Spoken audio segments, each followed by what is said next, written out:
Sejarah Palestina itu sangat panjang dan telah melewati berbagai era zaman. Sejak masa Kanaan, anak cucu Nabi Adam, lalu era Nabi Ibrahim dan seterusnya.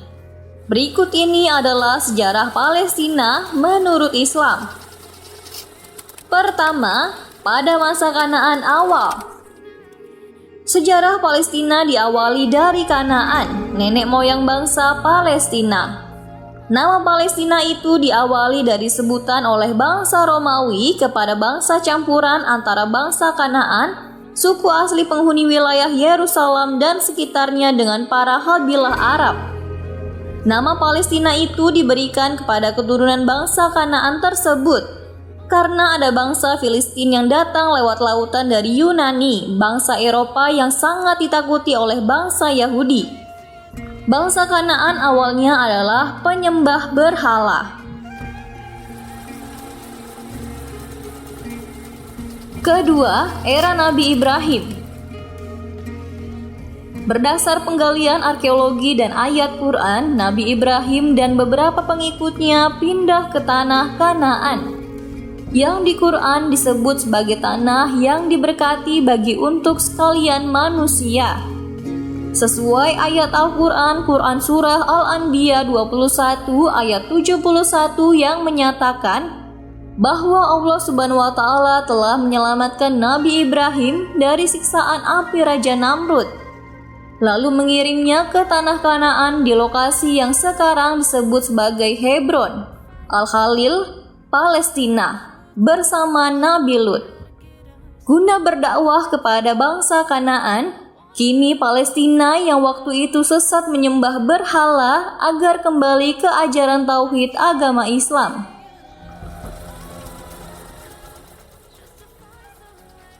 Ketiga, era Nabi Yakub. Putra Nabi Ishak yakni Nabi Yakub kemudian pindah ke Mesir selama putranya Nabi Yusuf menjabat bendahara kerajaan Mesir. Anak keturunan dari Nabi Yakub itulah yang disebut sebagai Bani Israel dan mereka tinggal di Mesir hingga masa pemerintahan Fir'aun yang berhadapan dengan Nabi Musa tiba.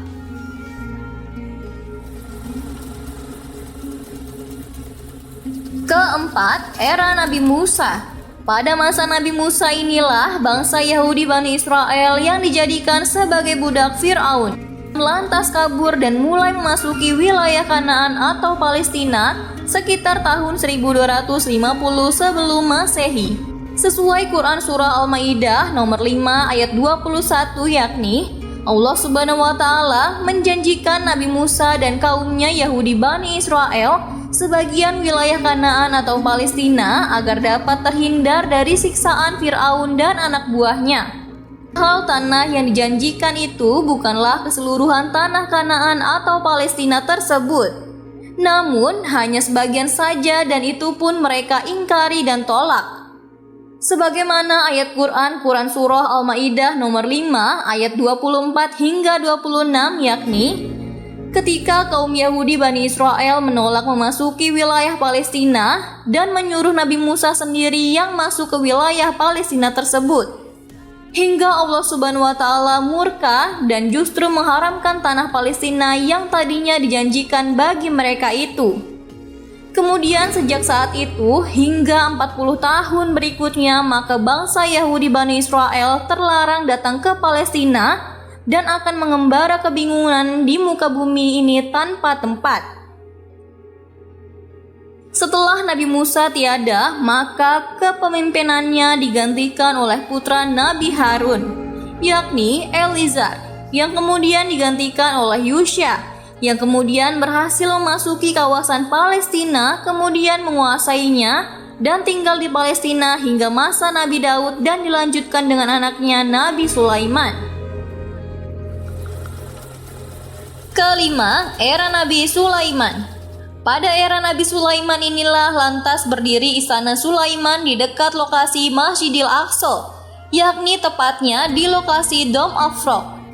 Dengan wilayah kekuasaan meliputi Sungai Nil di selatan sampai Sungai Efrat yang sekarang adalah negara Syria di utara.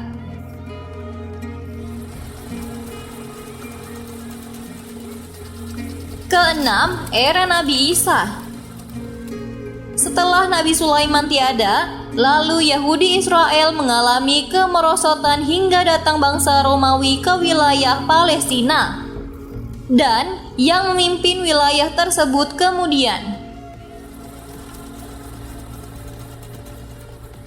Ketujuh, era pemerintahan Islam.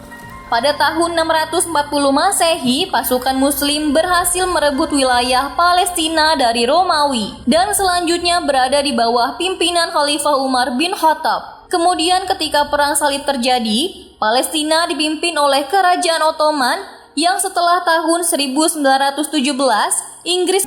Namun, sejak penjajahan Inggris yang dilanjutkan dengan kedatangan Zionis Israel di tahun 1940-an, peperangan, penjajahan, dan kekejian berlangsung di bumi Palestina. Semoga kisah-kisah ini dapat menambah pengetahuan kita tentang Islam. Wassalamualaikum warahmatullahi wabarakatuh.